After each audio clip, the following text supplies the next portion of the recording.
Hi everyone, my name is Andrew.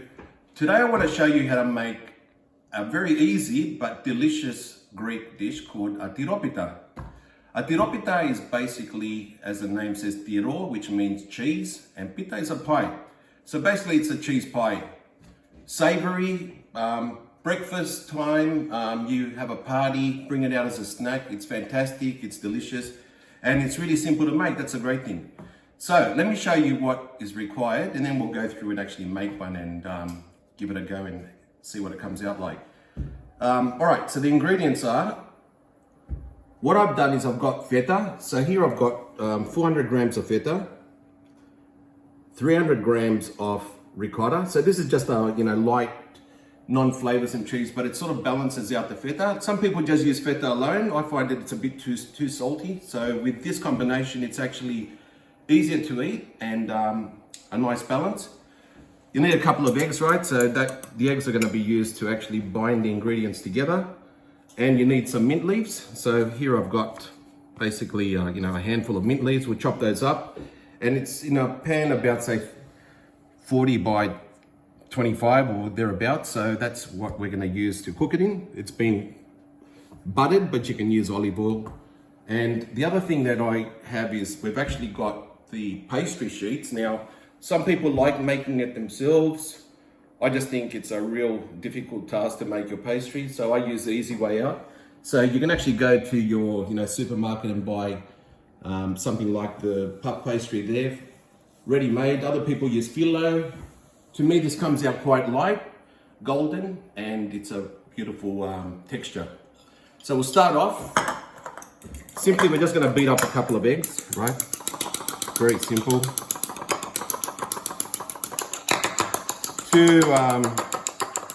These are probably medium-sized eggs, but that's pretty much it.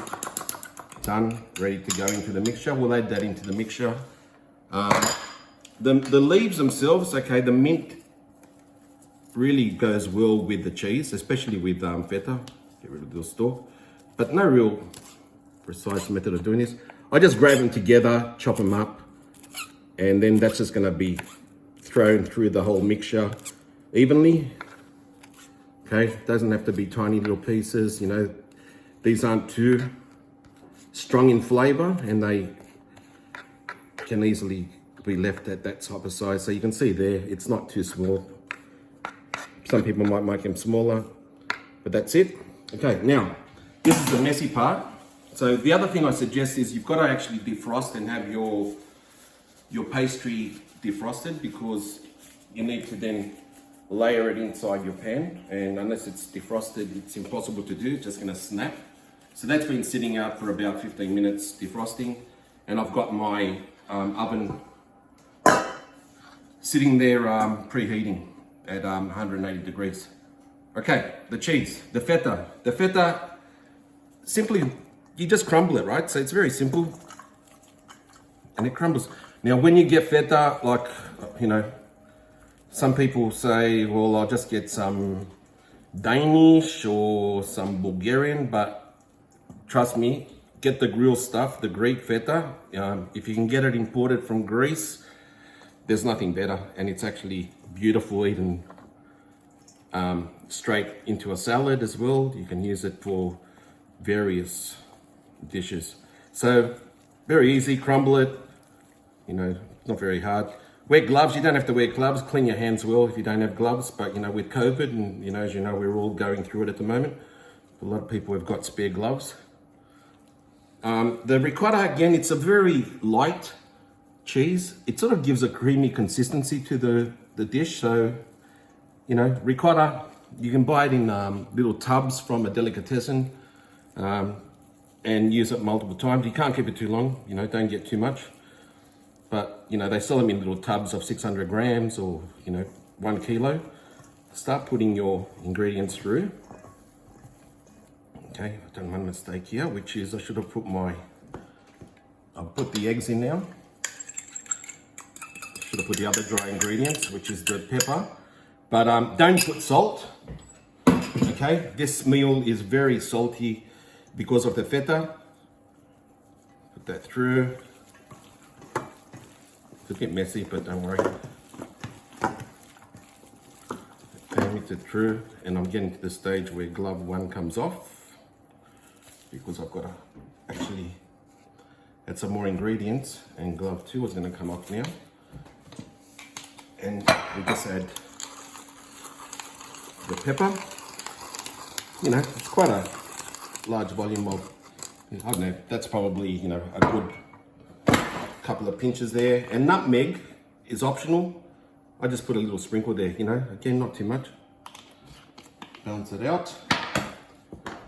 And I'll grab a spoon now and basically, again, just move the ingredients through. Obviously, if I'd put the dry ingredients earlier, I'd still be wearing my glove, but it's not that hard just to grab a spoon as well, very easy. And that's pretty much it. Okay, ingredients are ready. Now, we'll move on to the, I suppose the trickier part. Like, it's important here to sort of measure your pastry sheets according to your baking tray, well, baking dish. So this one here, and look at the way these work, right? So they're very easy.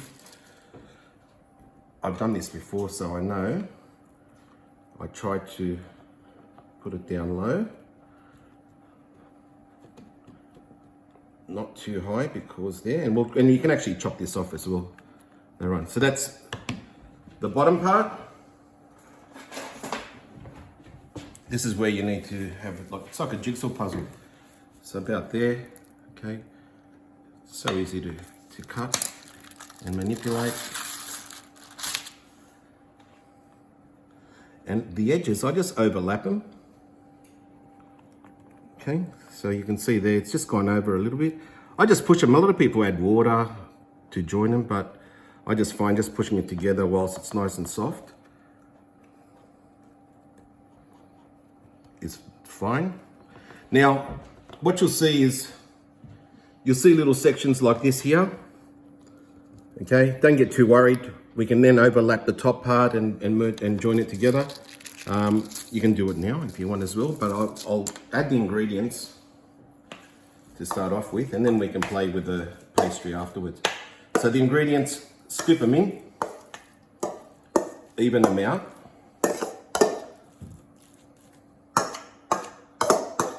If you've never had a tiropita before, you will be pleasantly surprised. In Greece, basically all the bakeries, I mean, they come in different styles. You get the triangles, the individuals. This is more for like if you're having it with a group of people.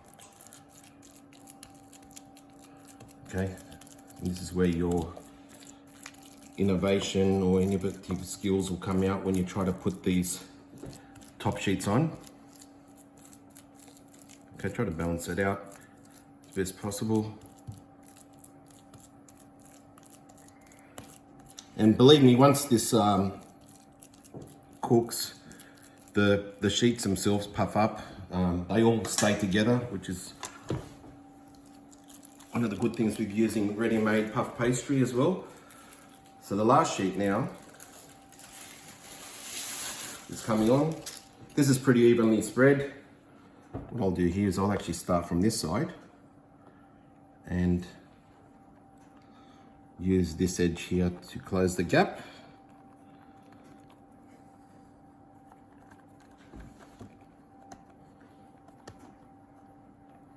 Okay, like that. And I'll grab the final piece. I probably don't need that much, so I'll actually trim it.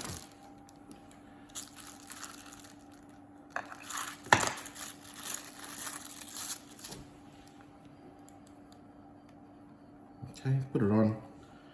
Join these pieces together here. Just tap them together. And that's pretty much it. What we'll do now is I just twist these over. I get a little fork and bring it out. I just twist them over, or you push them together just to close it, but just twist them together to get them off the edge. These edges here, okay, like that. Simply get your knife, chop them off, push them together. bring it down. And this sort of seals it. Little edge here. Get rid of the excess.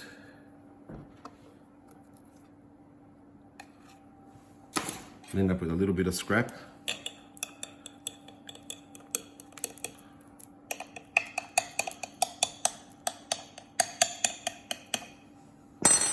And strangely enough, the corners actually do get a bit crustier.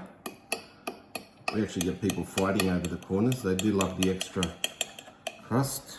And here. Okay. And that's pretty much it, right? That's how simple it is. It's just a little bit of playing with the pastry.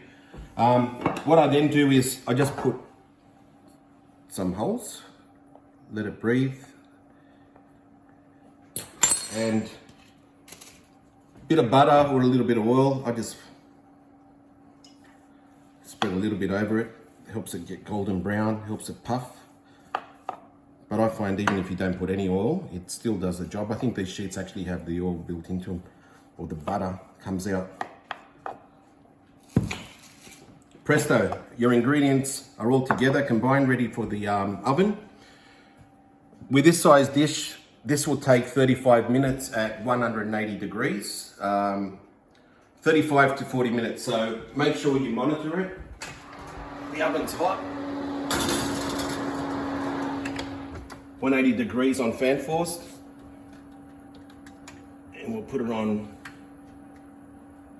33 minutes at the moment, and we'll be back to see the result.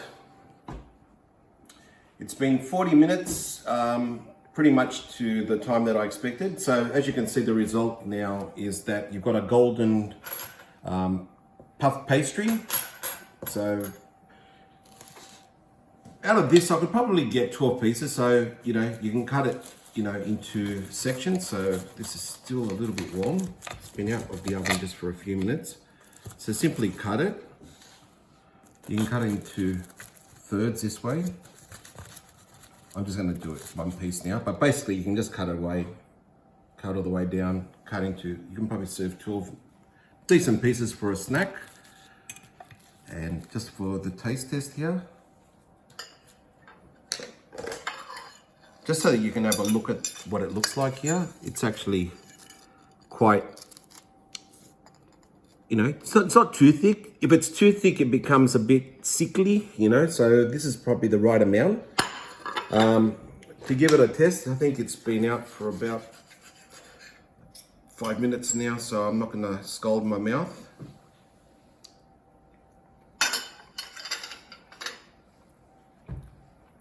The flavor is, the mint is it's actually amazing. The mint and the feta balance so well that it's just absolutely delicious. This is exactly what I was getting when I was in Greece. It's probably gonna be a while before I can go back there. But give yourself a taste of Greece. Really easy. Subscribe and give me a like, and hopefully I'll have a video up very soon as well. Maybe we'll try Tiropita next. Thanks for watching and see you soon.